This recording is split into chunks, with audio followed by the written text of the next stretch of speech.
Hello everyone, welcome back to my YouTube channel. आज हम करेंगे क्लास 11th के अकाउंटेंसी का चैप्टर 9 जिसका नाम है books of original entry journal के प्रैक्टिकल क्वेश्चन का इलस्ट्रेशन नंबर 9। आज हम इलस्ट्रेशन नंबर 9 करेंगे। इलस्ट्रेशन नंबर 9 में हमारी दो ही ट्रांजैक्शन है जिसकी आपको जर्नल एंट्री करनी है। चलिए एक बार रूल समझ लेते हैं। रूल कहे गए हैं asset, expense, drawing, purchase, sales, return और लॉसेस। ये आपके जब इंक्रीज हो जाए इन्हें डेबिट कर दीजिए, जब ये डिक्रीज हो जाए तो इन्हें क्रेडिट कर दीजिए। सेम इसी तरीके से बताया गया है liability, income, revenue, capital, sales, purchase, return, income और गेन। ये आपके इंक्रीज हो जाए तो क्रेडिट कर दीजिए, डिक्रीज हो जाए तो डेबिट कर दीजिए। देखिए पहली ट्रांजेक्शन हमें गिवन है sold good to Harsh for ₹50,000 at 20% trade discount and 5% cash discount. Harsh paid 40% immediately through a banker check.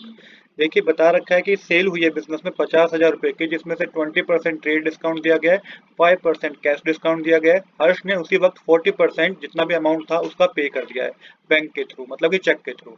अब देखिए इसकी जनरल एंट्री किस तरीके से होगी। सबसे पहले इसकी कुछ वर्किंग नोट्स को समझना होगा। चलिए वही समझ लेते हैं। Invoice price of goods, total goods कितने के थे 50,000 के, जिसमें बता रखा है 20% ट्रेड डिस्काउंट दिया गया है। 50,000 का 20% कैलकुलेट करेंगे तो 10,000 होगा। अब ट्रेड डिस्काउंट का एक ऐसा अमाउंट होता है जिसकी जनरल एंट्री नहीं होती है, बट इसको हमें क्या करना होता है, लेस करके दिखाना होता है। तो जो टोटल सेल मानी जाएगी ना वो 40,000 की मानी जाएगी after the trade discount.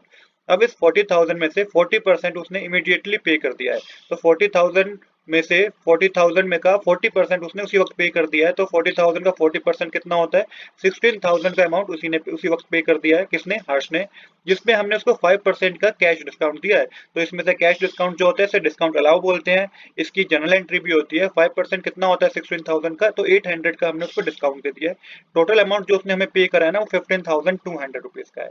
But अभी भी हमें उसको क्या देना है, अभी भी हमें उससे पैसा लेना है। कितना अमाउंट लेना है, 24,000 रुपीज का अमाउंट उससे अभी भी हमें लेना है। चलिए इसकी अब जनरल एंट्री समझते हैं। तो एक तो बिजनेस के पास कैश आया तो कैश इंक्रीज हो जाता है, बैंक कैश आया कैश इंक्रीज हो जाता है। बट यहाँ पे तो चेक दिया है उसने, इसलिए अब बैंक, यहाँ पे बैंक लिखेंगे, बैंक अकाउंट डेबिट, क्यों बैंक का अमाउंट हमारा इंक्रीज हो गया होगा। तो बैंक अकाउंट डेबिट, डिस्काउंट हमने दिया उसको तो डिस्काउंट भी हमारा इंक्रीज हो गया। एक तरीके से एक्सपेंस समझ लीजिए, खर्चा इंक्रीज हो गया तो discount allow account debit. Then again आपको मेंशन करना है हर्ष डेबिट। हर्ष डेबिट इसलिए मेंशन करना है क्योंकि अभी भी इसने पूरा पैसा नहीं दिया। ये हमारे डेटर है, डेटर भी इंक्रीज हो गया तो इसलिए हमने इसको भी डेबिट किया। और यहाँ पे मेंशन करेंगे आप टू सेल्स अकाउंट।